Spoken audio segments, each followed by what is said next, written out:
a great pleasure for me and an honor to be with you folks today. And I'd like to congratulate Mr. Raymer for thinking up such a great idea as this meeting. I've enjoyed very much the presentations which we've heard, and they've not only been interesting but informative. I see that the operating scene there is before you. As you know from my bibliography, I am a cardiac surgeon. And one way to prolong your life, of course, if you need it, is to have some surgery. And I spent most of my life doing coronary artery bypass grafts. This is for people who have coronary disease and are in danger of having a heart attack, as you know. It's expensive and it's painful, and it's much better to prevent this condition if we can. Now, I'm here to talk to you about prolonging your life. There are many suggestions that people have about how you can do this. Some people say you should take vitamins, supplements, minerals, hormones, and so forth. But it's actually much simpler than that and much cheaper. The fact that I have lived a little longer than the average and have worked a little longer than the average does not qualify me to give you an explanation of how you can prolong your life. People have all sorts of theories about this, but there's been good scientific investigation done into what lifestyle will help you live longer. And whereas I am not an authority on it, there are those that are, and they spent a considerable period of time in studying this subject. And I'm going to refer you to three sources which I consider to be at the cutting edge of longevity. These three books are the China Study, the Blue Zone, and How to Prevent and Reverse Heart Disease. The Blue Zone was written by a young author who worked for National Geographic.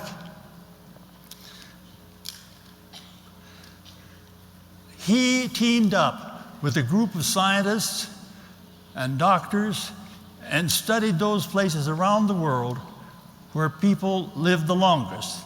And what they found out was that these places were in Okinawa, Sardinia, Costa Rica, and Loma Linda, California. Now, I don't know much about these other places, but I do know about Loma Linda because I've lived there for 50 years. And the reason why his attention was drawn to Loma Linda was because a fellow by the name of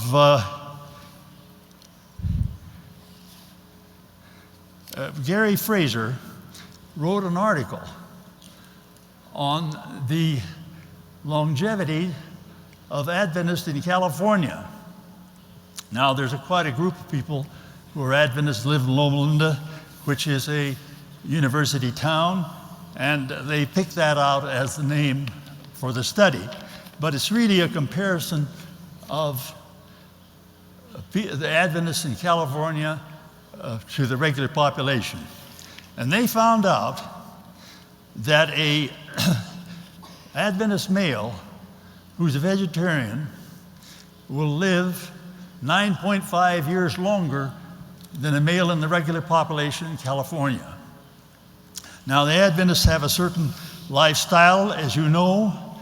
They don't smoke, they don't use alcohol, caffeine beverages, and they believe in a whole plant-based diet. So apparently, this gives them quite a bit of advantage.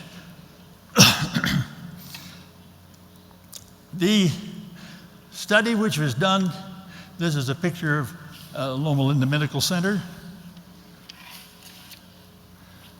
And I want to direct your attention to this book written by Colin Campbell of Cornell University.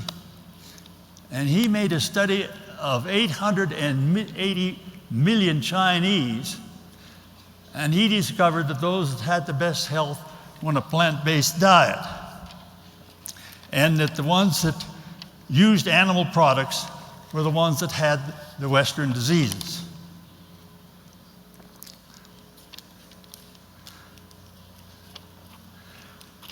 But the most significant work that I know of that's been done on prolonging life has been done by Caldwell Esselstyn of the Cleveland Clinic and Dean Ornish of San Francisco. Now, these individuals are the only people that I know of that have actually shown by laboratory studies that they can arrest and reverse coronary disease. They both of these people used a plant-based diet, actually a low-fat vegan diet. Now I want to show you this angiogram here.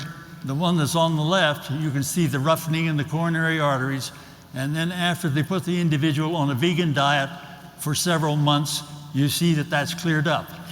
Now, an outstanding example of a person who's followed this program is our former president, Bill Clinton.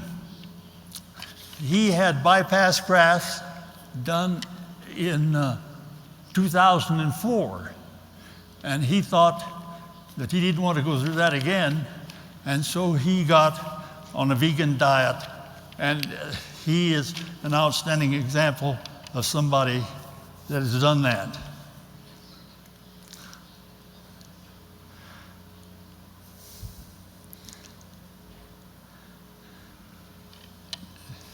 Esselstyn of the Cleveland Clinic, and any of you folks that know the Cleveland Clinic know that this is the leading center for the treatment of coronary artery disease in the world.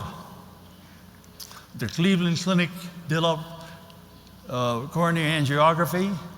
They developed first coronary bypass grafts, and they are considered to be the leading center in our country, and I believe the world. So when Esselstyn makes a statement, he does it from a position of authority. He's been at the Cleveland Clinic for 35 years. He even married the granddaughter of George Cryle, who founded the Cleveland Clinic.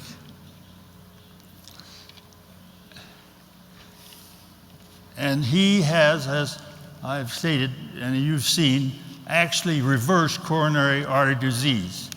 In our country, 1 out of every 2 men and 1 out of every 3 women dies of coronary disease, so that's pretty significant.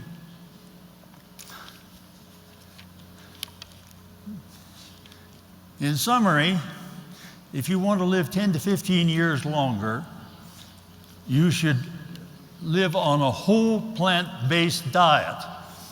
Now, I emphasize whole plant-based because you can be on a plant-based diet and it can be refined so that it is not as healthy as it would be if it had all the nutrients in it. And it's valuable that you take some nuts with your diet. It has been shown that people that eat nuts regularly extend their life for 2 years. Actually, this matter of drinking water is important. If you drink 6 glasses of water a day, you will have better cardiac health than if you drink less. It has been estimated that it will reduce coronary artery disease by as much as 50%. You should keep lean, you should not smoke, and you should keep your cholesterol under 150. It's almost unknown for a person to have a heart attack if his blood cholesterol is under 150. Finally, you should have a good attitude. A person has got to have mental peace if he's going to have longevity. I thank you very much.